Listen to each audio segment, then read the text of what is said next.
neighborhood with someone who had went there.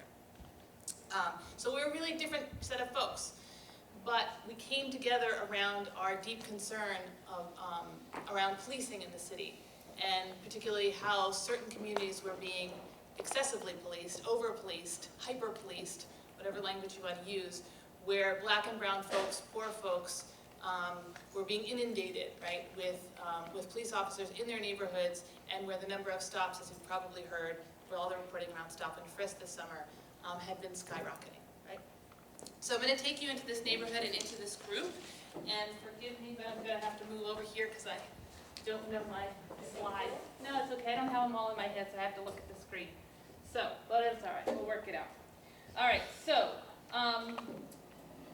over the last 2 years, what is now 2 years, we've been working in this one neighborhood, right?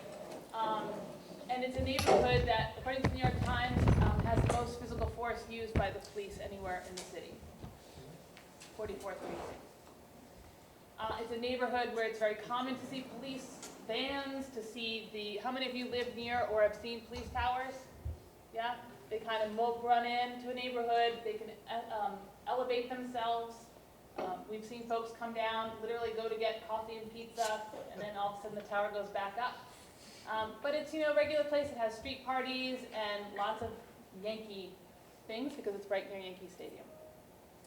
It's also a neighborhood that has a lot of buildings that are part of the Operation Clean Halls. Anybody know what Operation Clean Halls is? It's part of the program that was the sort of forerunners around stop and frisk in the city, around the theory around broken windows, that buildings and neighborhoods that were deteriorating physically were sites of potential crime, where that deterioration was inviting in more crime, and therefore those neighborhoods needed to be have more of a police presence, more surveilled, more sort of watched, right? So during that time was also the big war on drugs, and so landlords all around the city were encouraged to turn over the security of their buildings to the NYPD for free. So they didn't have to pay for security. In turn, the NYPD was allowed to enter their buildings at, I think it's like 10 to 15-minute intervals if they so desire, and do what they call vertical sweeps up and down the buildings, meaning that they could stop anybody in a hallway, and if that person doesn't live on that hallway, if they're visiting a friend, for example, they can be arrested for trespassing and given a ticket or a summons. Okay? So you see these signs all over. And these are private and public buildings. Okay, so what we decided to do, we met some folks, I'm going to fast forward a little bit, but we met some folks who, through a lawyer, who were fighting some cases. Their sons had been stopped. We talked to them about the work that we had done previously with young people in the city called Polling for Justice. I can tell you about that later. But we were interested in thinking about how these zero tolerance policies around and this aggressive policing, how that was impacting a community. So the folks that we met through the lawyer, Jackie Yates and Fawn Bracey, introduced us to some friends. We hung out in the neighborhood and basketball courts on street corners, walked around, met other folks, said that we were faculty at CUNY, that we had done a lot of community-based research, we're very concerned about policing, knew this was a neighborhood where a lot of policing was happening. Did they want to join us? We had an open meeting at the local library, and at one of our first meetings, after folks signed on to work with us, when we started to become a team, we decided what the boundaries of our neighborhood was, okay? After we sort of figured out our coordinates, we had to take steps, right, to sort of become this research team. So we shared all of our different knowledges around the table. Folks were coming from really different places, as I said. So Brett and I shared what we know about research and how to design a research project.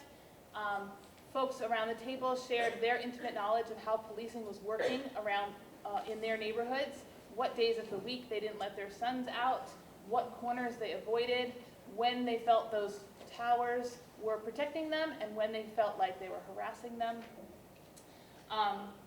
We developed a survey that you can see there in the corner that asked people, the issues that our team was really concerned about was police activity, the increase of police activity, witnessing it, reporting police misconduct, They were wanting to know more about folks who are witnessing crime, but feeling hesitant to actually contact the police. There was a real concern about crime actually in the neighborhood.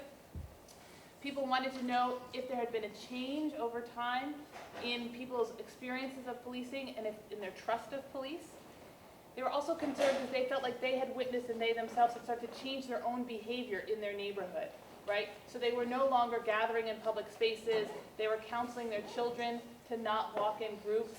Welcome. To wear different clothing. So they were changing their actual, talk about freedom. They were renegotiating their own freedoms, right? And voluntarily limiting them in hopefully not to get caught up with the criminal justice system. They also really wanted to get at the fear that they were feeling was growing in their neighborhood. Both people living there and young people living there, fear of the police, but also what they felt like that the police was afraid of them, right? That they were living now in a hostile area that didn't used to be, in their minds, where there was just constant cycles of fear running around. All right. And lastly, they wanted to be able to document, so this is a bunch of us, they wanted to be able to document what the community was for folks, that it wasn't just a place that was being heavily policed, but that people had good feelings about it, and we wanted to be able to capture that. So here's the neighborhood that we worked. We were wanting to produce data that would be able to speak back to the NYPD, so that we wanted to create, we decided upon doing a survey, and we wanted the survey to be, the sampling to be tight enough that it could be in conversation with the NYPD data. Part of our preparation as a research team is that we all learned about all these different data that flow through the city, right? So we studied the NYPD data together, we studied housing data together, we studied education data together, so that all of us could become fluent in this. And that was that STAR is just a randomly chosen building that we stood outside of as we were sampling, as we were panning out the survey on street corners, right? So these are just images from the neighborhood. It's not just police towers. Every now and then you get a pride flag. These are folks taking the survey on a corner. Sometimes we had lots of folks. Sometimes we just ran across one. But for about 6 months, we hung out and walked all the streets in that block, handing out surveys. And in the end, we collected over 1,000. All right. So this was a participatory project, meaning that not only did we have a team that was largely from the neighborhood and living the experiences that we were interested in better understanding, but we also constantly went back to the community, to the folks who took the survey, to see if we were understanding and interpreting the data correctly. So this is an instance of community data analysis where we took some of the early results, findings of the survey. I think that might be a phone. How is it you? So these are some early findings, that's fine, that we felt were, that we wanted to sort of get feedback on. So we would walk around the neighborhood and say, hey, you remember that survey you took 6 months ago? Here's some of our findings, can you help us make sense of them? Eventually, after that process, we decided that we had 3 main agendas with our research. First and foremost, we were interested in making sure that people living in the neighborhood, so the folks who had taken the survey, had what they needed in order to respond to what was happening around policing in their neighborhood and around the city. And we wanted folks to be able to start to contextualize, right, that their own personal stories, their friends' stories, with a larger sense of what was going on. We also, our second sort of, yes, 2 minutes, oh good Lord. Okay, so we also wanted to get that information out to other neighborhoods where people hadn't been living this kind of policing. And at the same time, there was a lawsuit, there were actually 3 trials happening at the federal court. So Floyd versus the City of New York, maybe you heard, was settled at the end of the summer, right? And that was happening all at the same time. And in addition, there was something called the Community Safety Act that ended up passing, but this was early in the summer. And so we were trying to get our data to help move all of those agendas forward. All right, so we did town halls and we passed out our report. We ended up producing what we call a back pocket report. I'll show you, and if there's anybody interested, you can take some. We went back and forth about how would we get our information out there in a way that people could consume it, right? The folks in the neighborhood we were most interested in before we started writing academic articles. We wanted people in the neighborhood. So we created a poster that could be folded up and put in your back pocket. This is a brainchild of several of my co-researchers. And young people and young men started carrying them around the neighborhood. We tried to give them to John Liu and other mayoral candidates who were a little more successful than he was. I just want to show you from the year that we did the survey, there were only 8 guns, and actually 2 of them were somewhat questionable. So 6 to 8 guns were found, and there were nearly 5,000 stops. There were 4,882 stops, right? 0.1% of those ended up in producing weapons, and 1.6 produced drugs or other kind of contraband. So it's lots and lots and lots and lots of stops for very little yield.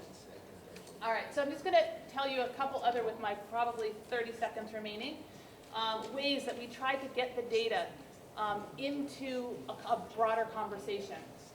We partnered with, we were lucky to get a call from this band called the Illuminator. It's a group of people actually that were born out of Occupy Wall Street that have a van that's outfitted with a massive projector.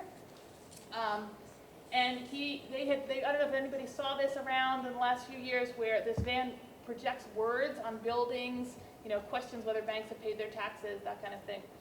He had never projected anything about stop and frisk, and never had done a movie or anything substantial in terms of length.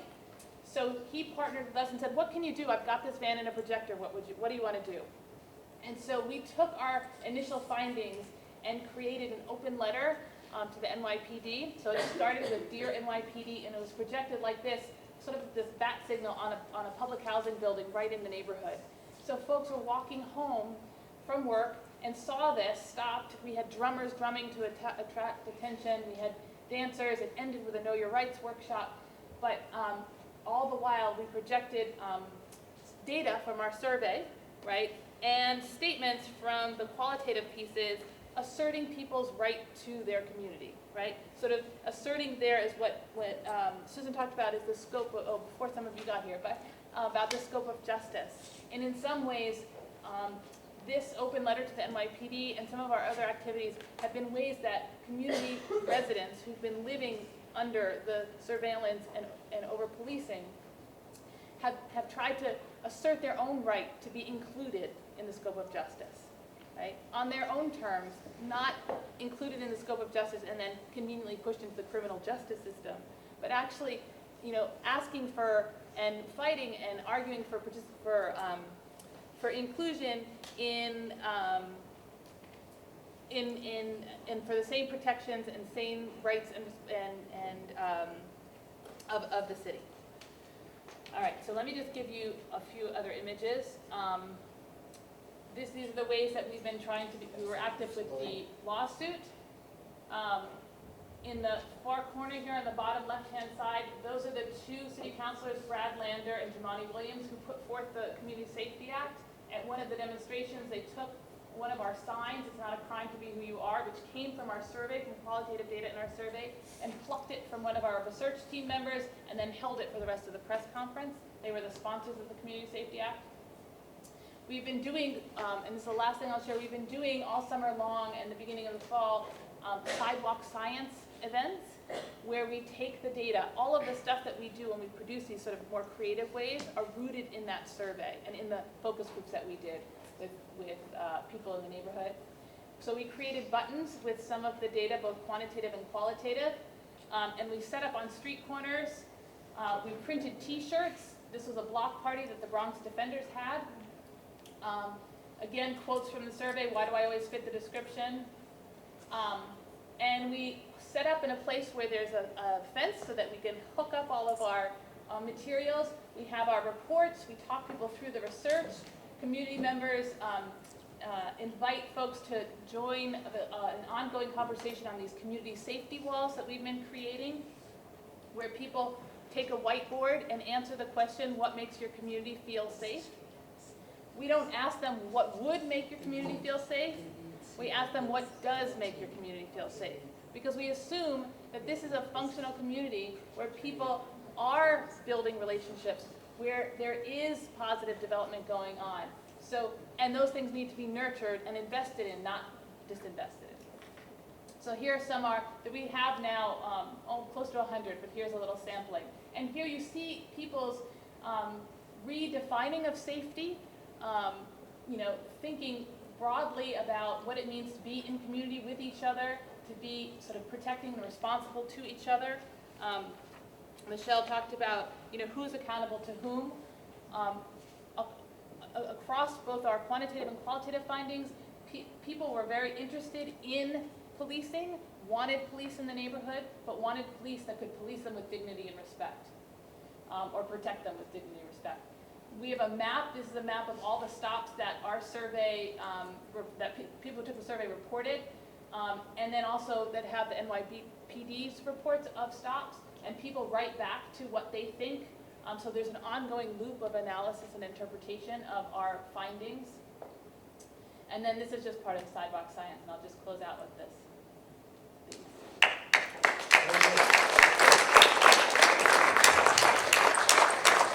If you're interested later, there are these public science shorts that we've used through social media that are little films that, again, take the data and try to communicate it in creative ways.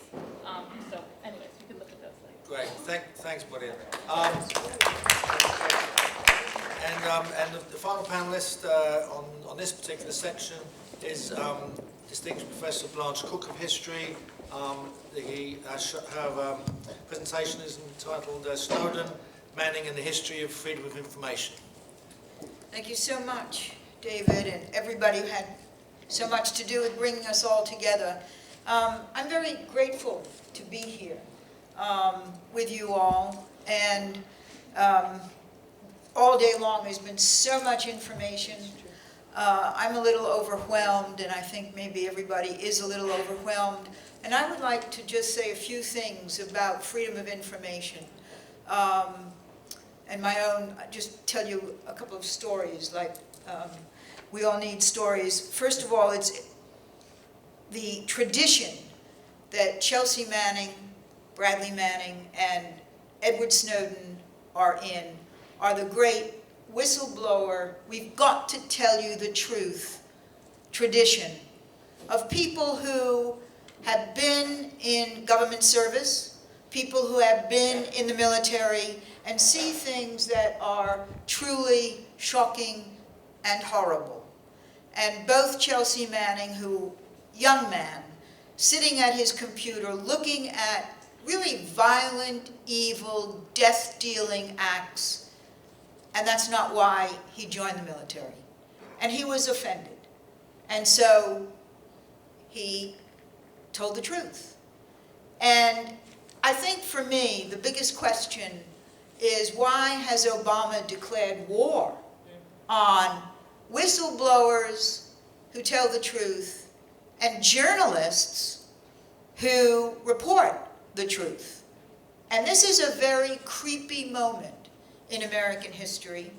As Stanley said, it's not the first creepy moment. And it's been going on for a long time, maybe forever. I like to think that in this period since 9/11, the beasties have hijacked our heritage. And then one pauses. Well, what is our heritage? Is democracy any part, really, of our heritage?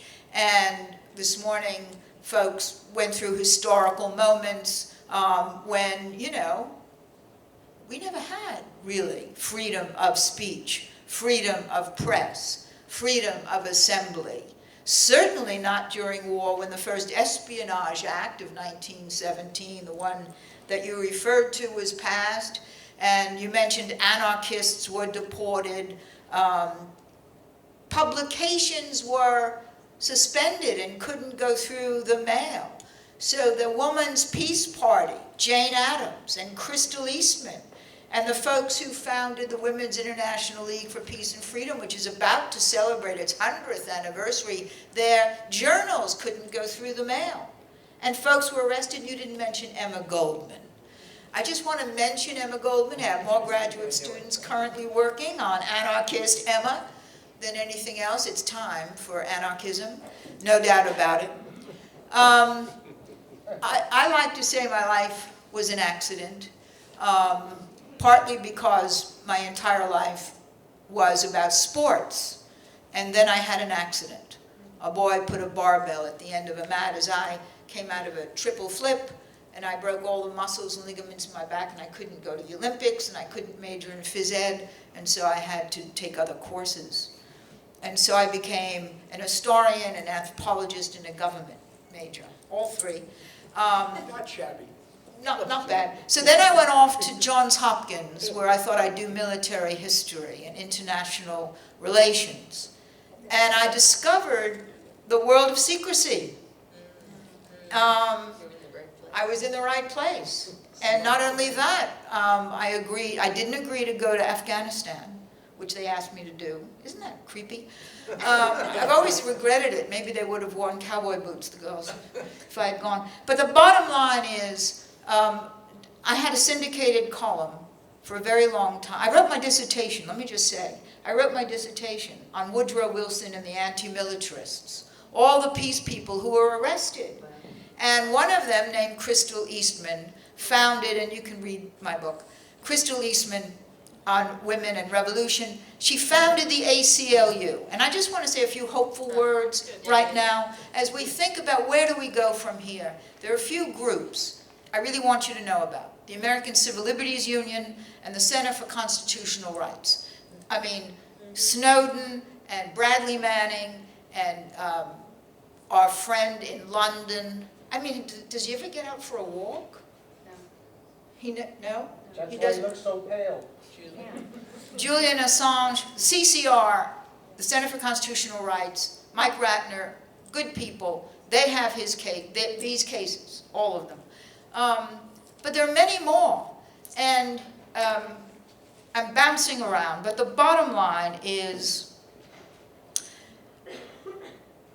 with my syndicated column in 1972, I wrote a column saying all real conservatives should vote for George McGovern, the true heir to Eisenhower's foreign policy.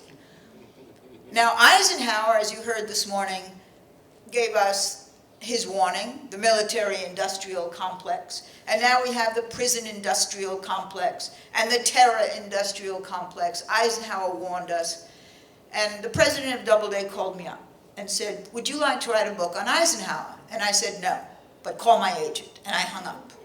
And my agent called me back and said, "Listen, kid, I was a kid then, you don't hang up on the president of Doubleday." So I had dinner with the president of Doubleday, Sam Vaughan, and he made an offer I couldn't refuse. And I went off to Abilene, Kansas, a dreadful place, which was dry. It wasn't dreadful, really. I mean, Eisenhower was born there in Abilene, Kansas, and he would go to the railroad, watch the trains come in and out, thinking of all the places he could go to get out of there. I really identified. There was no wine with dinner. It was dry. Anyway, bottom line, everything I wanted to look at was secret, was classified. There was nothing I could find out about. I wanted to find out about the overthrow of Dr. Mohammad Mossadegh in Iran in 1953. Not one single document was available. I wanted to find out about the overthrow of the very popular nationalist president of Guatemala, Arbenz, 1954. Not one single document was available. And I always say, having been born and brought up in the Bronx, never go anywhere without your gang. I always say that, and it's true. I mean, look at our gang. Isn't this a wonderful gang? I came back to John Jay, and I met with my pals, Jerry Markowitz and Bill Preston, who is no longer with us, and Bill was chair of the history department, and I said, there is absolutely nothing you can find out about anything important in the documents. Everything's a secret. Therefore, everything's a lie. Nobody could possibly be telling the truth. Bella Abzug was in Congress. We called her up. She was a friend. And we got the Freedom of Information Act and the Sunshine Law, and we created, and it was based here at John Jay for many years, the Fund for Open Information and Accountability, FOIA, Inc. And we did some really, really good things with with Lawyers Guild lawyers, CCR lawyers, and ACLU lawyers, the best thing we did was a case called the American Friends Service Committee versus Webster, which is the case that revealed, that got released, declassified, the FBI files, including the COINTELPRO files, including my files, and all of us who were activists in the 50s and 60s had files. Eleanor Roosevelt went to Hunter and said, "Many things are happening in the South. Go south for freedom." Every arrest in North Carolina was in my file. Imagine that.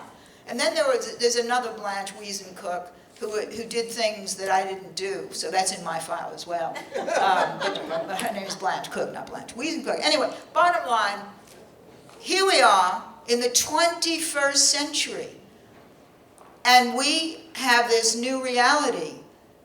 The military-industrial complex way out of control, the prison-industrial complex something new. Now let me pause here.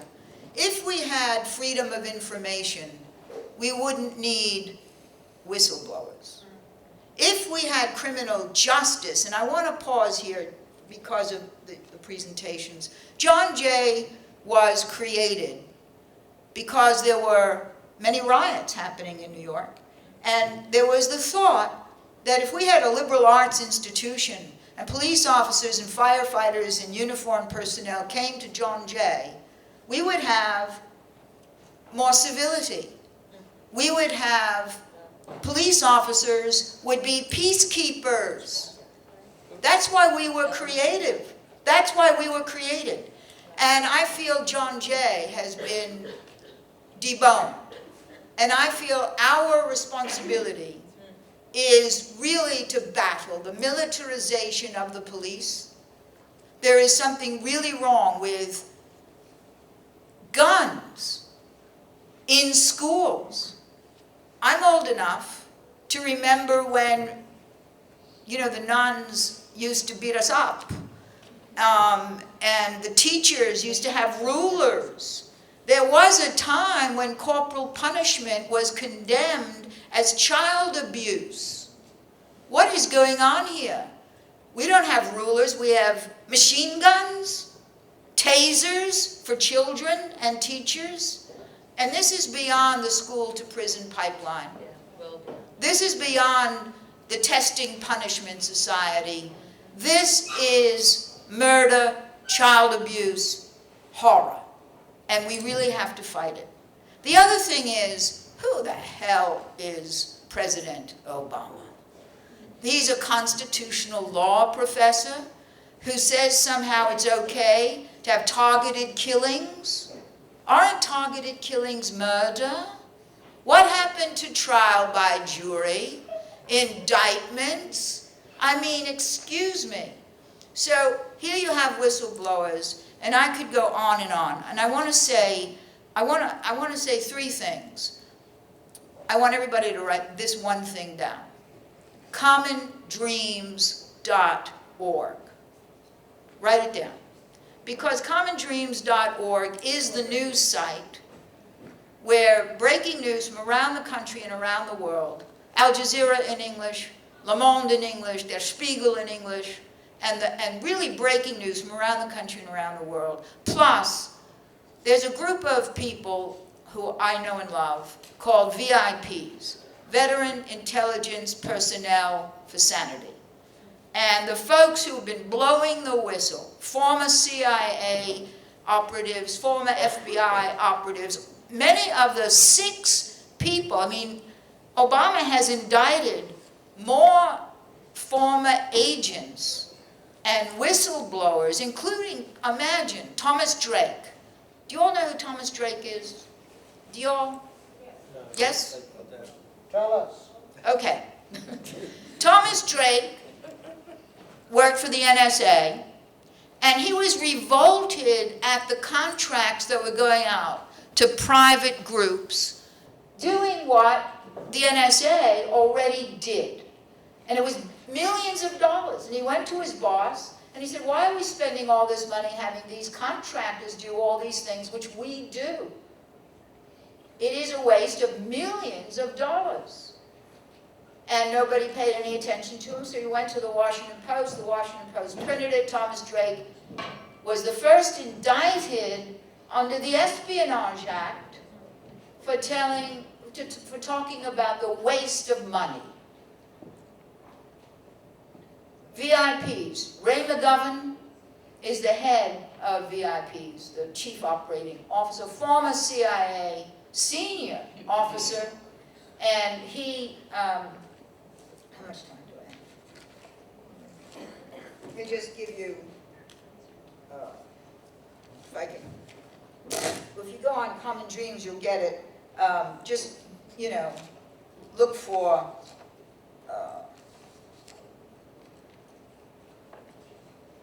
Ray McGovern. Among the people in the VIPs, in addition to Ray McGovern, who's sort of the chair, and Ray Close, is Ann Wright, Colonel Ann Wright, who spent so much time in Iraq and Afghanistan. And these are people who are veterans. Now, we have here at John Jay a veterans club of over 600 people. And we also have, and I just want to say this for all of you at John Jay, you know, if you go into Declan Walsh's office, we are feeding our homeless veterans. We have a project to go into the parks for our homeless veterans. And nobody is dealing with the fact that we have something like 10 million homeless Americans, 80% of whom are veterans. I mean, what is wrong with that? There's something really wrong with the creeps who are running this show. And I just want to tell you what Ray McGovern calls himself. His group is called Tell the World, which is the publishing arm of the Ecumenical Church of the Savior of Washington. And his Tell the World is really very powerful. And then he is a member of the Steering Committee of Veteran Intelligence Professionals for Sanity, VIPs. So what we need is freedom of information, a restoration of democracy, which means we need campaign finance reform. And I noticed that a lot of these cartoons were Google-involved cartoons. There's something really wrong with the fact that those of us who actually use Gmail, I mean, should we get off it? Google just signed a contract with the Koch brothers, and that lobbyist, what? Sort of Lincoln Center, right? Oh, God. So we have this explosion. I just want to say one thing about Eisenhower. As bad as Eisenhower was on some levels, he really did want World War II to be the last civil war to tear humanity apart. His words. And he also wanted national health care program. And nobody is written about a wonderful woman named Oveta Culp-Hobby. I keep saying that because I want someone to write about it. Oveta Culp-Hobby. O-V-E-T-A. Culp, C-U-L-P, Hobby, H-O-B-B-Y. Oveta Culp-Hobby was head of the WACS. That's right. She was head of the WACS, and Eisenhower, and she was from Texas. And she was married to the governor of Texas. They had a newspaper, the Houston Post. Her son, Bill Hobby, gave me a bunch of papers nobody has seen, so you'll see it in volume 3 of Eleanor Roosevelt, because it's hot stuff. But Eisenhower said, I want medical care for everybody, just the way we had it in the military. Nothing alarming about it. Is that okay with you? And she said, absolutely. And that was really very important, because a lot of people said that she was a Texas racist. And the fact is, Oveta Culp-Hobby was a member of the NAACP. And so she really, with Eleanor Roosevelt and Esther Lape, L-A-P-E, lobbied for a national health care, single-payer plan. And the AMA lobbied it to death. And what came out of that in 1956 was the Health Reinsurance Act of 1956, 1957. And that's all we have, you know, it's still health reinsurance, pay. And so we have the most costly health system in the whole industrial world. It used to be the US and South Africa, but South Africa had a revolution. So we have lots of things to do, starting with freedom of information. Who knows? Who is allowed to know? We have covert actions, And then we have not so secret covert actions, because guess what? Drones can't be that covert. They kill all those people. And what are we doing? And this really involves every single one of us. One thing to end with, I should end. One thing to end with is that there's some discussion right now about guards. Police here at John Jay, should our guards be armed here at John Jay? Well, our students are armed. So, I mean, is that a good idea? I think it's a bad idea. But I mean, imagine having armed guards and police in public schools. So there are things really to organize and protest, and we need freedom of information. And we're very grateful to Snowden. And I have to say, a lot of folks start out saying Snowden really is a traitor, and you could tell because he lives in Russia now. What does it mean? Where is the Iron Curtain now? I think that's really the question. Where is the Iron Curtain now? Over to you. We need a movement.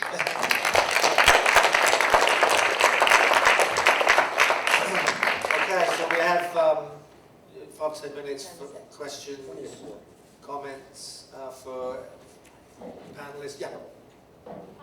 These institutionalized atrocities that you guys are all talking about, so like the having guns in our public schools, having militarization in the police force, collecting unnecessary information that the NSA did, and having this entire world of secrecy developed around our government, do you think it all relates back to this whole idea that the government believes that knowledge is power, and we need to keep knowledge away from people that we don't want to have the power? Perfect. Anyone want to comment? Knowledge is power. That's why the Testing Punishment Society is trying to keep so many students from going to school and getting rid of students. And all over the country, public colleges are closing. There is a war against public education, and a war against teachers, and a war against students, and that's our primary battle. Knowledge is power. I just want to say I graduated from New York City High School, and when I graduated, we had no SAT test to get into college. I was fortunate in that I had the minimum grade, and that was all I had, to get into Brooklyn College. Of course, I got thrown out for conduct on becoming a student pretty fast. What'd you do, Huh? What'd you do, Ralph? Oh, I led a demonstration in the dean's office, but that's, that's neither here nor there. The point I wanted to make was that when Michelle talks about the SAT and talks about testing and testing and testing, I was free of testing. All I had was a grade point average to get into college. And there were only 5 colleges in the city of New York at the time when I got ready to go to college. Now they instituted the SAT at the time when there was open admissions, so that they could tier and grade the system itself, so that they could say to people, you can get into college, but you can't necessarily get into a senior college. You got to go into a junior college. And you don't necessarily get into the top tier colleges. You can go into the second tier colleges. So the point obviously is that part of the surveillance, as was said before, has to do with why you're all at John Jay and why some other people are at Hunter. That's a very, very important question. Huh? Or at Kingsborough? Or at Kingsborough. So in That's right. 2008, when the economy bottomed out, a lot of private college students transferred to the SUNY system, and a lot of SUNY kids transferred to the CUNY system, right? So, because people couldn't afford the private tuition any longer, and people couldn't afford to live away, and they moved home. And CUNY, rather than embracing that moment as an opportunity to support all of our students, jacked up tuition and jacked up the admission criteria. So what happened is working class students, Black and Latino students, and kids who graduated from New York City public schools were much more likely to end up in the community colleges than in the four-year colleges. So I think there is a question for all of us to think through what's our responsibility to maintain a public higher education system that's open, that's accessible, that's available, that's diverse, where knowledge is power, where organizing is part of what we do, where science is public, and where you don't have security guards with guns. Do you think that the economic dropout kind of creates this heightened sense of paranoia where we became more strict with the type of knowledge that we're offering to different people, like increasing tuition rates and you know, raising the bar for different, you know, levels of people that could attend these colleges? So on my most conspiratorial days, I will tell you that I think that this has to do with privatizing education, privatizing K through 12 and public higher education. And privatizing not just in terms of corporate influence, but shifting who gets to be educated and who gets debt, who gets education on a MOOC, who gets online education and who gets real faculty, who gets buildings and books and opportunities, and who's doing online courses at 2 in the morning. You know all those online courses that are being sold to, particularly to communities of color? You know, you have 3 kids, you have 4 jobs, take a master's at 2 in the morning. The highest debt rates there are for women of color, right? So those are getting sold to particular communities. So there's an economics behind. There's an economics, but there's also what are we teaching, who are we teaching, who do we want to be serious thinkers, and who do we want to just be filling in the bubbles? The fact that you all get to hear these faculty speaking truth at John Jay, you might not know it's such a gift, it is such a gift, right? This is not the kind of conversation that you're getting probably in a lot of your classes.